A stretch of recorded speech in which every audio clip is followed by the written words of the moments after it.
Everyone, कैसे हैं आप सभी। मैं हूं नेहा कौशिक। आज मैं आपके लिए लेके आई हूं अहमद सेमेस्टर 1 का पेपर 1 का यूनिट 1 का फर्स्ट क्वेश्चन। सब फन वन है, राइट। चलिए बिना टाइम वेस्ट किए शुरू करते हैं। बट अगर आपको अहमद फर्स्ट ईयर के सेमेस्टर 1 का पेपर देना है तो आपको मेरे साथ बने रहना होगा, क्योंकि मैं लास्ट 5 ईयर्स के जो भी क्वेश्चंस हैं उनको लगाती रहूँगी। आप देख सकते हैं PYQ में ये क्वेश्चन 21, 22, 23 और 24 में भी आया है। मतलब ये क्वेश्चन आपका बहुत बहुत बहुत इम्पॉर्टेंट क्वेश्चन है जो इस बार भी एग्ज़ाम में आएगा। So let's start. बट उसके लिए आपको मेरे साथ बने रहना होगा इसी प्रकार के क्वेश्चंस को देखने के लिए। लास्ट में मैं आपको कुछ इम्पॉर्टेंट टिप्स देने वाली हूँ, तो प्लीज़ बने रहिएगा मेरे साथ। ओके चलिए स्टार्ट करते हैं। द फर्स्ट क्वेश्चन इज, वृद्धि और विकास से आप क्या समझते हो। इसका अंतर समझाना है आपको, मुख्य सिद्धांत बताने हैं, और सबसे इम्पॉर्टेंट, वृद्धि और विकास का ज्ञान अध्यापक के लिए क्यों इम्पॉर्टेंट है, आवश्यक है। देखिए यहाँ पे आपको 3 क्वेश्चन पूछे गए हैं, 4 क्वेश्चन पूछे गए हैं बल्कि। पहला, इससे आप क्या समझते हो वृद्धि और विकास से, अर्थ बताओ। दूसरा, अंतर बताओ। तीसरा, सिद्धांत बताओ। और चौथा क्वेश्चन ये है कि अध्यापक के लिए क्यों आवश्यक है। देख रहे हैं आप, एक ही क्वेश्चन में 4 क्वेश्चन पूछे गए हैं, तो ऑब्वियसली सी बात है ये 16 मार्क्स के बनेंगे ही बनेंगे। इसीलिए शायद ये क्वेश्चन इतना इम्पोर्टेंट है जो लास्ट PYQ में आया हुआ है। चलिए बिना टाइम वेस्ट किए शुरू करते हैं। बट अगर आप इसके लास्ट तक बने रहेंगे तो आपको कुछ इम्पॉर्टेंट टिप्स ज़रूर मिलेंगे। चलिए शुरू करते हैं। व्यक्ति की वृद्धि व विकास का अध्ययन बहुत ही महत्वपूर्ण होता है, क्योंकि वृद्धि और विकास के स्वरूप को जानने बिना एक अध्यापक विद्यार्थी की सहायता नहीं कर सकता। ये हम सभी जानते हैं। जब तक हम किसी भी बच्चे के बारे में नहीं जानेंगे तो हम उसकी जो वीकनेस है, उसकी जो कमज़ोरियां हैं, उसको दूर नहीं कर पाएंगे एज अ टीचर। ठीक है, आप सब भी BEd करके M.Ed में आए होंगे, आप लोगों ने भी देखा होगा, जब तक हम किसी भी बच्चे की प्रॉब्लम को नहीं समझते कि उसको मानसिक रूप से प्रॉब्लम है या शारीरिक रूप से कोई प्रॉब्लम है, तो हम उसको सॉल्व नहीं कर सकते। ठीक ये भी यही कह रहा है, जब हम किसी की भी बच्चे की या व्यक्ति की वृद्धि और विकास का जो अध्ययन है वो तभी कर पाएंगे जब हम उसके बारे में जान सकेंगे, राइट, कि उसको प्रॉब्लम क्या है या एक्स्ट्रा ऑर्डिनरी है वो बच्चा। ठीक है, तो जीवन लीला शुरू होती है माँ के गर्भ से। माँ के गर्भ से जब बच्चा पहली बार माँ के गर्भ में आता है, तब से ही बच्चे की जो जीवन लीला है वो शुरू हो जाती है। तब से लेकर और मृत्यु तक यह वृद्धि और विकास की जो प्रक्रिया है वो चलती रहती है। पहले बच्चा माँ के गर्भ में आता है, फिर धीरे धीरे माँ के गर्भ में उसका विकास होता है, उसकी वृद्धि होती है, फिर वो इस दुनिया को देख पाता है, और इस दुनिया को देखने में और भी ज़्यादा वो वृद्धि करता है, शारीरिक रूप से, मानसिक रूप से, संवेगात्मक रूप से, सामाजिक रूप से। ठीक है, तो लगातार वृद्धि और विकास निरंतर बढ़ता ही है, कम नहीं होता। अतः हम कह सकते हैं कि किसी भी जीव के लिए यह वृद्धि और विकास बहुत ही महत्वपूर्ण है। यह एक लगातार चलने वाली प्रक्रिया है।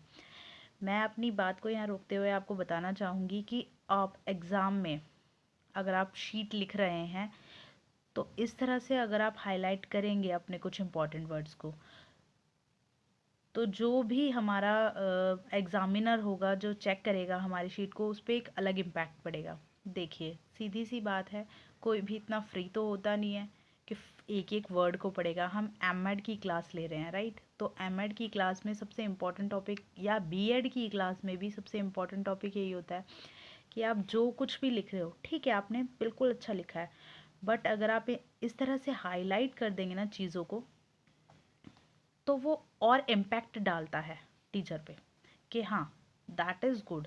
टीचर को भी प्रॉब्लम नहीं होती और हमें भी नहीं होती, हमें भी देखने में अच्छा लगता है कि हाँ हमने कुछ हाईलाइट किया है, राइट। वैसे तो वृद्धि व विकास दामन चोली का संबंध है।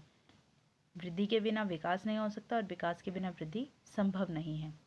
जिन्हें अलग करना बिल्कुल असंभव है।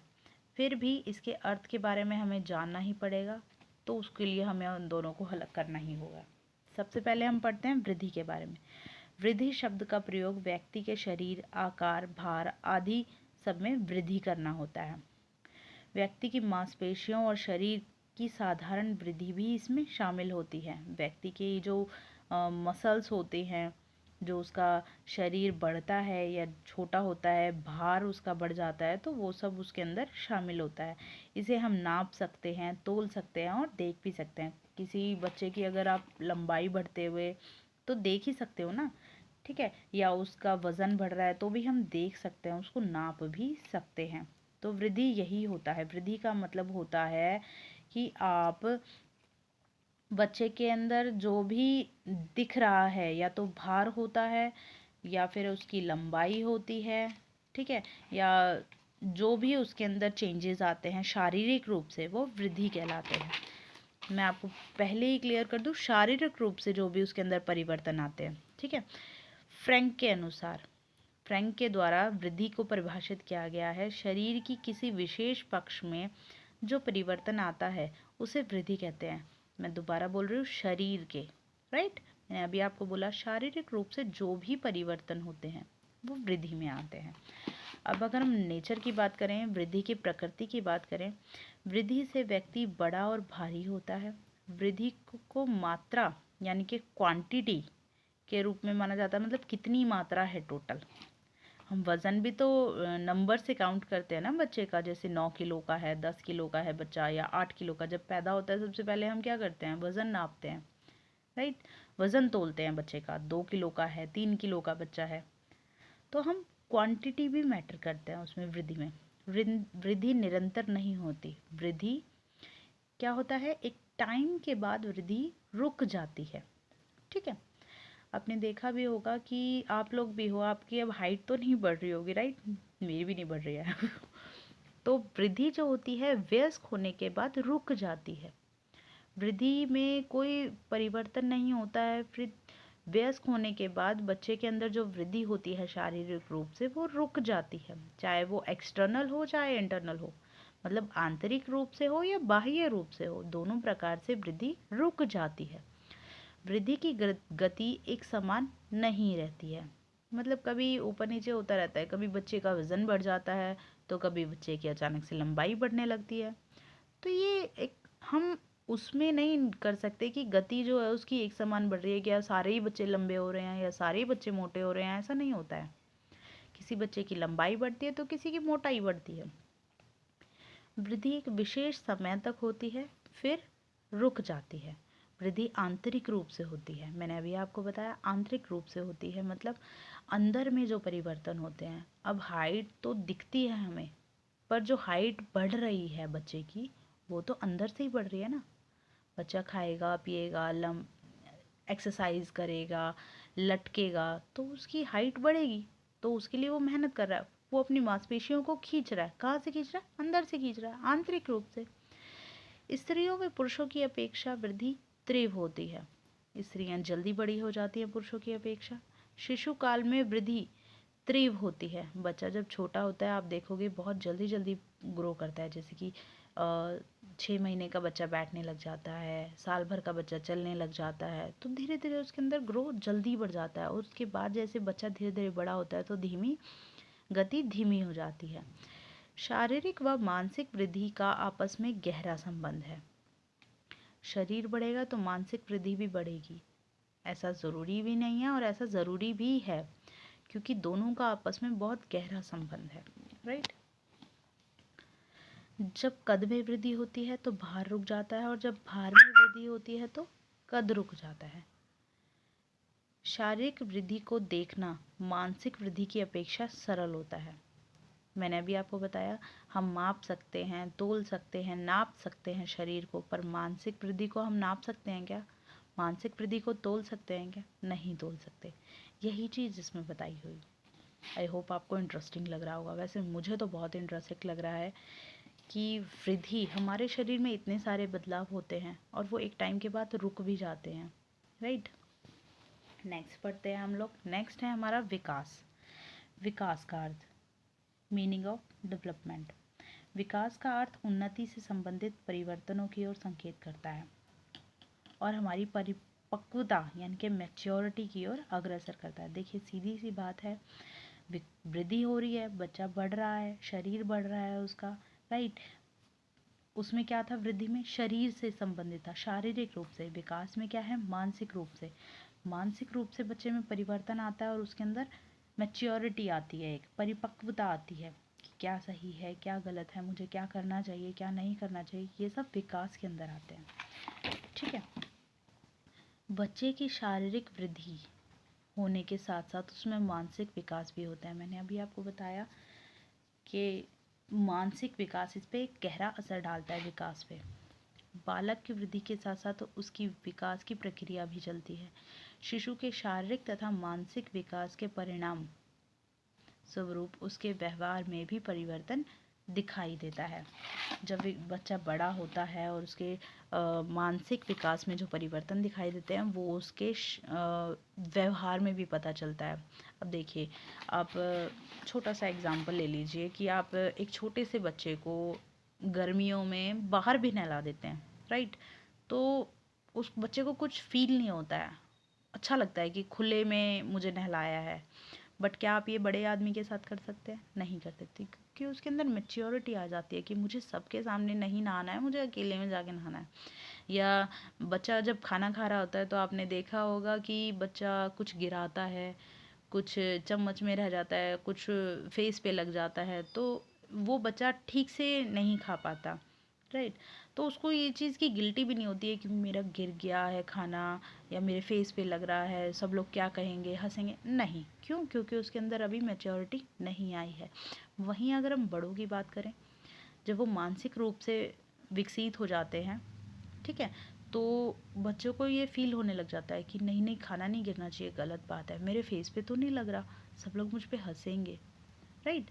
तो ये मानसिक विकास जब बढ़ जाता है बच्चे का, मानसिक रूप से उसके अंदर क्वालिटीज़ जो उसकी है उसकी बढ़ जाती है, तो उसके जो व्यवहार में परिवर्तन दिखाई देने लग जाता है। साथ ही उसमें विभिन्न प्रकार की योग्यताओं का भी उदय होता है।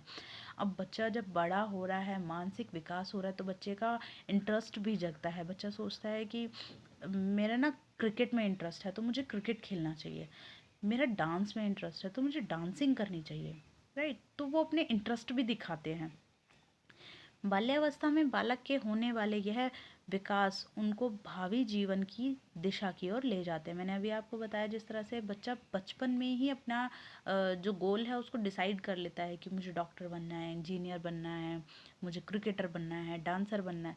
ये उसकी योग्यता निर्धारित करती है और इसी योग्यता के आधार पर उसकी दिशा मिलती है उसे, तो वो जिसके ऊपर काम करता है। इस प्रकार धीरे धीरे एक नन्हा शिशु बढ़ते बढ़ते जिम्मेदार नागरिक अथवा वयस्क का रूप धारण कर लेता है। इस प्रकार विकास की प्रक्रिया लगातार चलती रहती है। व्यक्ति के व्यवहार को जीवन भर दिशा प्रदान करती है कौन? विकास, राइट, जो कि हमेशा चलती है, जीवन भर चलती है। वृद्धि एक समय के लिए रुक सकती है, विकास कभी नहीं रुक सकता। हॉरलॉक के अनुसार अगर हम बात करें, विकास का तात्पर्य ऐसे प्रगतिशील परिवर्तनों से है जो नियमित रूप से होते रहते हैं, मतलब टाइम टू टाइम उसमें चेंजेस आते रहते हैं, उसको क्या कहते हैं? विकास। विकास की निम्नलिखित प्रकृति है। मैं आपसे फिर कह रही हूँ कि मेरे साथ लास्ट तक बने रहिएगा, क्योंकि मैं आपको कुछ इंपॉर्टेंट टॉपिक्स की ट्रिक्स बताने वाली हूँ जिससे आप अपने एग्जामिनर को खुश कर सकते हैं और एग्ज़ाम में एक्स्ट्रा मार्क्स अर्न कर सकते हैं, राइट। विकास का अर्थ व्यापक होता है, बहुत बड़ा होता है विकास का। अगर हम अर्थ की बात करें तो वो, क्योंकि लाइफ टाइम चलता है, वो रुकता नहीं है। विकास रुकता नहीं है, निरंतर चलता रहता है। विकास सभी प्रकार के परिवर्तनों का प्रतिनिधित्व होता है। सभी प्रकार के जो परिवर्तन होते हैं उसका हेड होता है विकास। अगर हम बात करें तो विकास गुणात्मक परिवर्तनों की ओर संकेत करता है। गुणात्मक परिवर्तन कौन से होते हैं? मतलब गुणों के बारे में बताता है। वृद्धि जो है वो मात्रात्मक होती है, मात्रा से पता चलती है कि भार क्या है, स्थिति क्या है, प्रकार क्या है। परंतु जो विकास होता है वो गुणों पर आधारित होता है, उसके शारीरिक, मानसिक, सामाजिक, इन सब पे उसका असर होता है, उसकी ओर संकेत करता है। विकास और वृद्धि की प्रक्रिया साथ साथ चलती है। विकास सामान्य से विशिष्ट दिशा की ओर जाता है, मतलब विकास पहले धीरे धीरे बढ़ता है, फिर वो आगे तक बढ़ता ही रहता है, विशिष्ट दिशा की ओर जाता है। ये एक डायग्राम बनाया गया है वृद्धि और विकास का अर्थ स्पष्ट करने के लिए। वृद्धि, विकास, क्या परिवर्तन होते हैं वृद्धि और विकास में? वृद्धि जो होती है वो मात्रात्मक होती है, विकास जो होता है वो गुणात्मक होता है। मात्रात्मक किस प्रकार? आकार, भार, स्थिति, प्रकार, संख्या के रूप में भी मात्रात्मक हो सकता है, वृद्धि को मापा जा सकता है। परंतु विकास को कैसे माप लेंगे अगर हम? शारीरिक रूप से, मानसिक रूप से, संवेगात्मक रूप से, सामाजिक रूप से, राइट। तो अभी मैंने आपको करवाया है विकास और वृद्धि का अर्थ। अभी हमारा जो नेक्स्ट टॉपिक होगा वो होगा अंतर और सिद्धांत, and the last topic is teacher के लिए आवश्यक क्यों है। तो अब मैं जो आपको लास्ट के कुछ टॉपिक्स बताने वाली थी वो यही थे कि अगर आपको अपने एग्ज़ाम में मार्क्स लेने हैं तो आपको क्या करना होगा। फर्स्ट ऑफ ऑल तो आप इस तरह से अपने जो आपके इम्पॉर्टेंट वर्ड्स हैं उनको मार्क कर सकते हैं, हाईलाइट कर सकते हैं, ठीक है। और कुछ नहीं तो ब्लैक पेन से अंडरलाइन कर सकते हैं। टीचर उससे भी बहुत इम्प्रेस होते हैं कि बच्चे ने ना टाइम वेस्ट करते हुए अपनी जो मेन बात है उसको टीचर को समझाना है। नेक्स्ट, अगर आप इस तरह से वैज्ञानिकों के नाम लिख के उनके बारे में बताएंगे तो ये भी एक अच्छा टॉपिक है, एक अच्छा पॉइंट है टीचर के लिए कि टीचर को लगेगा हाँ बच्चे ने किया है कुछ तो, ठीक है। तो ये वैज्ञानिकों के नाम लिख के उनके कुछ लाइंस आपको याद करनी होगी जो बहुत इंपॉर्टेंट होती है। आप इस तरह से भी अपनी शीट को कवर कर सकते हैं, 1 2 3 4 करके अपने टॉपिक्स को लिख सकते हैं, राइट। देखिए इस तरह से अब वैज्ञानिकों के नाम लिख के और वैज्ञानिकों के बारे में बता सकते हैं। एंड द लास्ट, इस तरह से डायग्राम बना के आप अपनी बात को समझा सकते हैं, ठीक है। तो आगे की क्लास मेरी अगर कंटिन्यू करनी है तो मुझे कमेंट करना होगा, ऑब्वियसली मुझे सब्सक्राइब करना होगा, लाइक शेयर करना होगा चैनल को, तभी मैं आगे क्लास ले पाऊँगी आपकी। क्योंकि आगे की क्लास में आपको अंतर, सिद्धांत और अध्यापक के लिए वृद्धि और विकास क्यों आवश्यक है पढ़ाना, ये तीनों टॉपिक्स कवर करूँगी। तो आज के लिए बस इतना ही। अगर आप मेरे को नेक्स्ट क्लास में फिर से मेरी आवाज़ सुनना चाहते हैं, मेरे साथ पढ़ना चाहते हैं, तो प्लीज़ मुझे सब्सक्राइब कीजिएगा, लाइक कीजिएगा, शेयर कीजिएगा, कमेंट कीजिएगा। ओके, आई होप आप लोगों ने मेरे लिए इतना टाइम निकाला इस क्लास के लिए। Thank you so much everyone. मैं इसी तरह से आपके लिए नए नए टॉपिक्स और कुछ इम्पॉर्टेंट पॉइंट्स लेके आती रहूँगी, और मोस्ट इम्पॉर्टेंट मैं आपके लिए PYQ लेके आऊँगी। लास्ट ईयर जो एग्ज़ाम कब कब हुआ है ये वाला क्वेश्चन, इस तरह से क्वेश्चन मैं आपके लिए लेके आती रहूँगी।